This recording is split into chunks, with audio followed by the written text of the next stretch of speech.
Abortion. When spoken, this heavy word evokes heated emotions, fosters tension, and divides our peers. How can one word, just 3 simple syllables, cause so much of a reaction? Well, it's not a subject to be taken lightly. Arguments on both sides surround the importance of humanity at its core: life, value, and what is deemed sacred.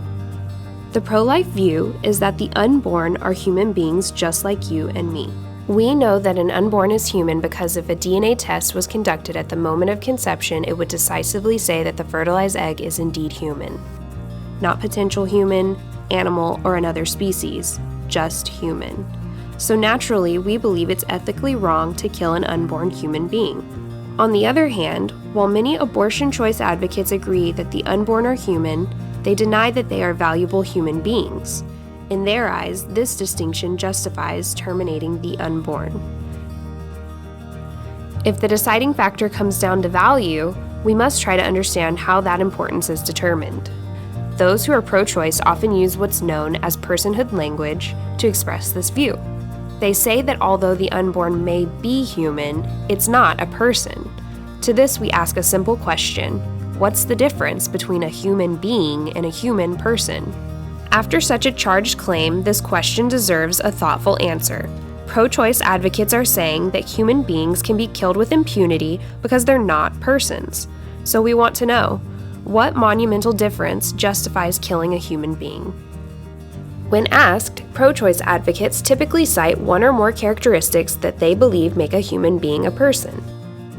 These claims fall under 4 general categories that can be easily remembered in the acronym S.L.E.D: size, level of development, environment, and degree of dependency.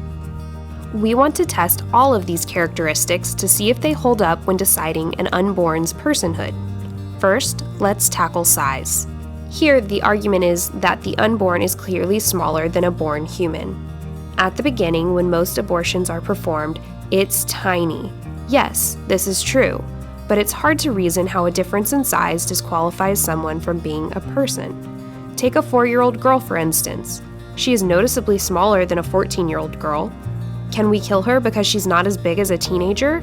No, because a human being's value is not based on her size.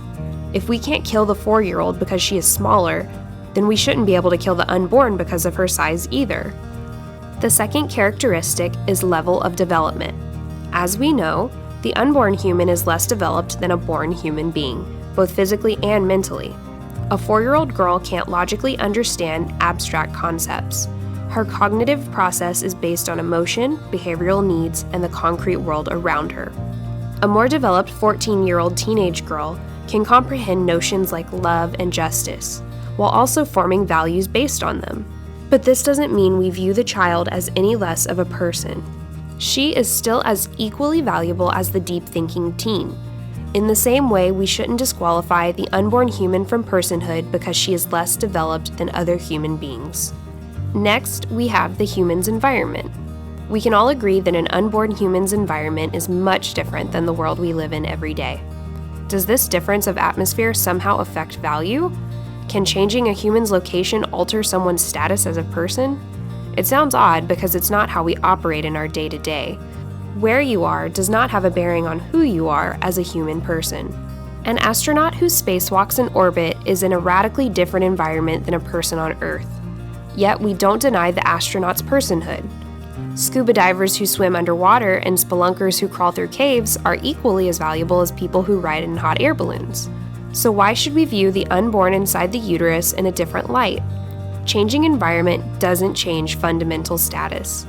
So how can a 7-inch journey through the birth canal magically transform a valueless human into a valuable person? Finally, we reach the last and most commonly used feature for abortion advocates: degree of dependency. The unborn human is highly dependent upon the mother's body for nutrition and a nurturing environment. While true and essential, does this dependency make a human less of a person? Newborns and toddlers still very much need their parents to provide nourishment and protection. In some third world countries, children must be breastfed by their mothers because formula is not readily available. Can a mother rightfully kill her newborn son because he depends on her body for nutrition?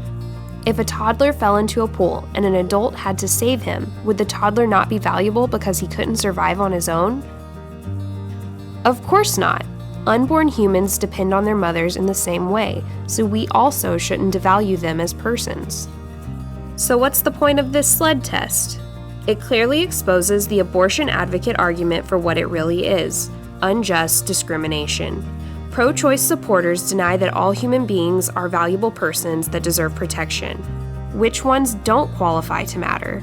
The ones that are too small, not developed enough, those that exist in a different environment and are too dependent on other people.